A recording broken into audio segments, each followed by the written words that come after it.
नमस्कार, मेरा नाम है आचार्य वंदना वार्ष्णेय और आज मैं आप लोगों के समक्ष श्रीदेवी की कुंडली प्रस्तुत करना चाहती हूँ।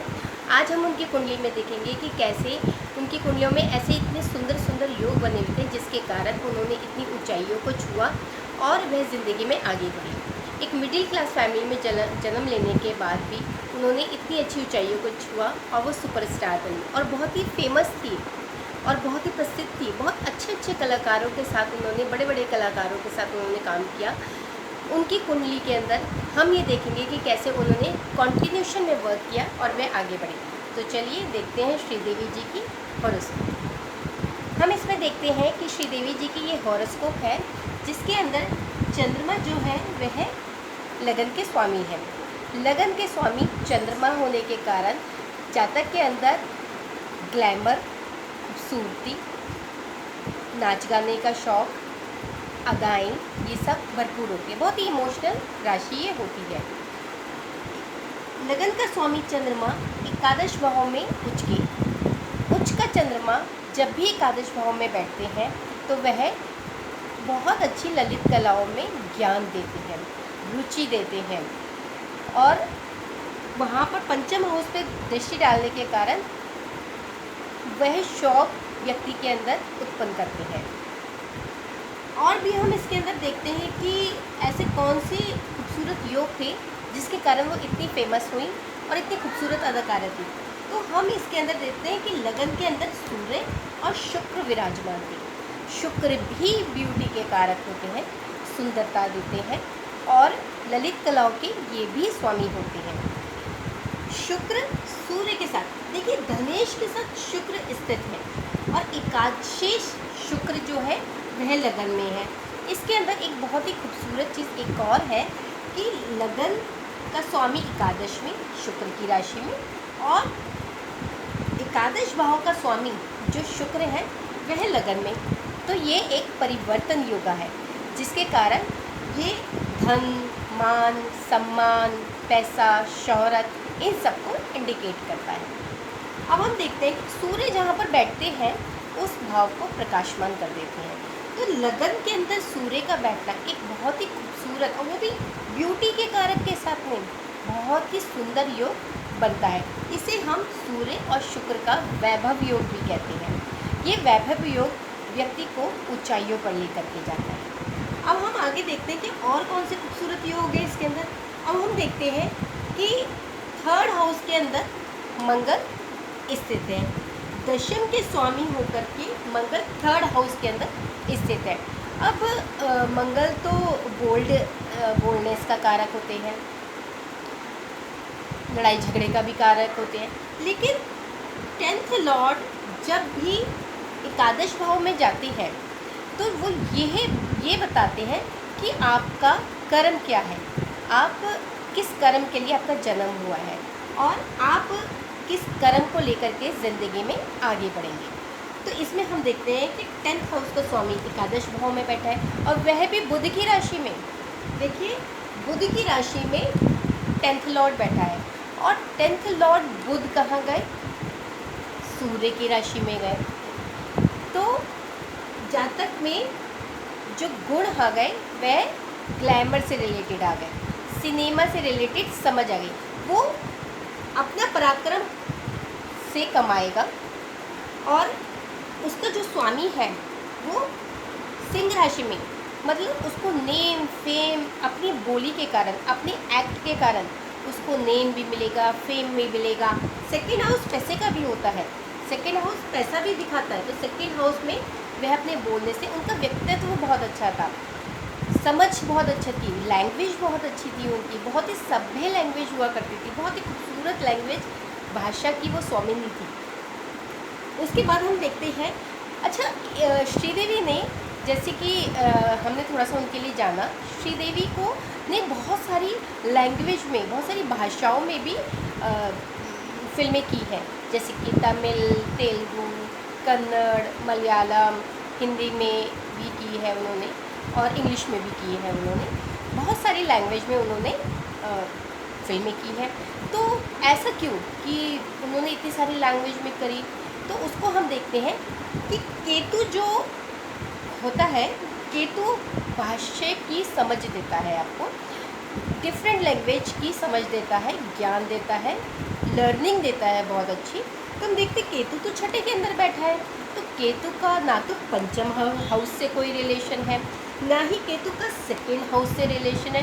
तो फिर ऐसा क्यों हुआ कि उन्होंने इतनी सारी लैंग्वेज के अंदर पिक्चर की और इतनी अच्छी कामयाबी उनको प्राप्त हुई। केतु का जो राशि लॉर्ड है, हम देखते हैं कि वो स्वग्रही है। केतु धनु राशि में स्थित है और धनु राशि का जो स्वामी जो गुरु है वह 9th हाउस में स्थित है। 9th हाउस में स्वग्रही राशि में स्थित है, भाग्येश होकर के स्थित है। और वह किसको देख रहे हैं? यहाँ से 7वीं दृष्टि से वह मंगल को देख रहे हैं, जो कि लगन कुंडली के कर्मेश है। तो गुरु 7वीं दृष्टि से, गुरु ने 5वीं दृष्टि से लगन को देखा जहाँ पे शुक्र स्थित है। गुरु ने 7वीं दृष्टि से 3rd हाउस को देखा जो कि सिनेमा का हाउस है। इसे हम ग्लैमर का, सिनेमा का, पराक्रम का और कंटिन्यूशन वर्क का हाउस भी कहते हैं। गुरु ने यहाँ से 9th दृष्टि से पंचम भाव पे दृष्टि डाली और उसको भी अपनी ज्योति से प्रकाशमान किया। जब भी केतु का राशि पंचम हाउस को देखते हैं या पंचमेश को देखते हैं तो वह भाष्य की समझ देते हैं, भाष्य पे आधिपत्य देते हैं। तो गुरु ने 9th हाउस से पंचमेश को भी देखा और इधर भी, जो कि कर्मेश भी है और पंचमेश भी है।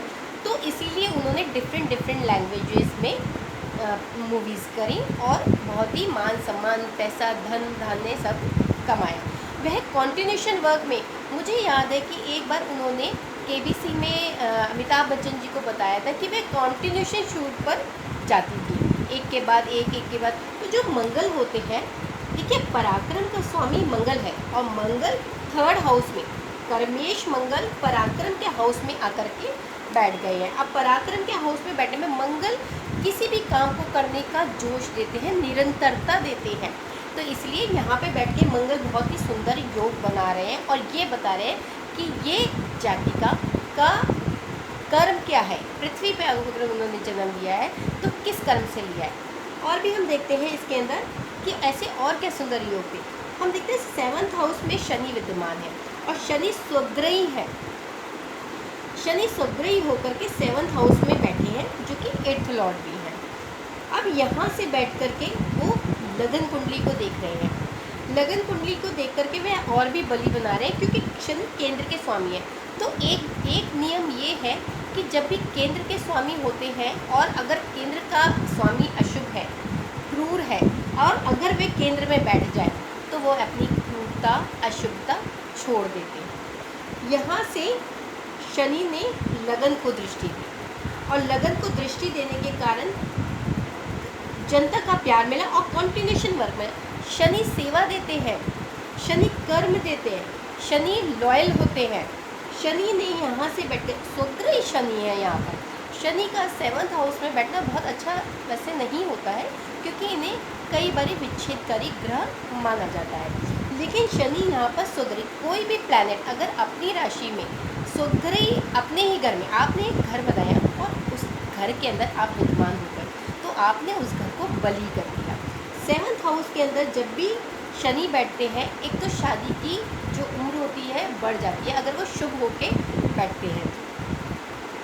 शनि ने यहाँ से बैठ के लगन को दृष्टि दी और 7th हाउस जो होता है वो जनता होती है, जनता का प्यार होता है, मास मीडिया दिखाया, मास मतलब बहुत सारे लोगों को अपनी ओर आकर्षित करने का भाव होता है, अपनी ओर खींचने का भाव होता है। जनता के पास चले गए आप, मतलब दुनिया के बीच में चले गए, दुनिया का प्यार आपको मिला, तो ये 7th हाउस के शनि देते हैं, ये 7th हाउस का स्वामी देता है। और देखिए कि इसके अंदर और कौन से शुभ योग है, जैसे कि हमने परिवर्तन योग आपको बता ही दिया। और इसके अंदर बुध जो है वह भी बहुत रॉयल राशि में बैठे हैं और रॉयल राशि में बैठने के कारण जो समझ देते हैं, जो ज्ञान देते हैं, वो बहुत ही मतलब ऐसे व्यक्ति जो होते हैं वो बहुत कम बोलते हैं और ज्ञान की बात बोली, जब भी वो बात करेंगे तो ज्ञान की करेंगे। उनकी भाषा जो होगी वो बहुत सदी हुई होगी, क्योंकि बुध जो है वो सूर्य की राशि में जा कर के बैठते हैं।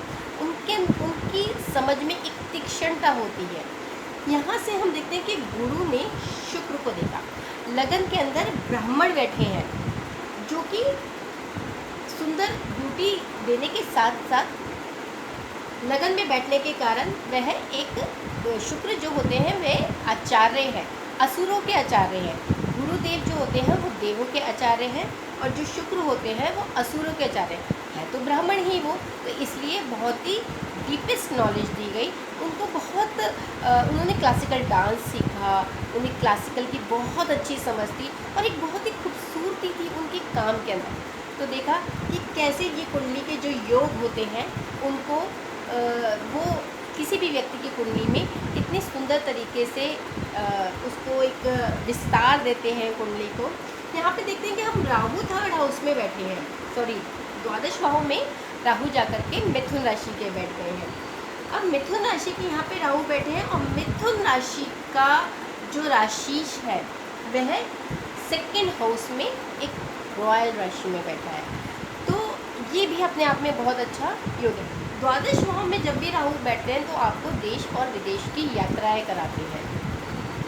ये है भी विदेशी राहु विदेशी भी होते हैं और ये भाव भी विदेशी है, तो इसके कारण उन्होंने देश विदेश की यात्राएं भी की और काम भी बहुत अच्छा था।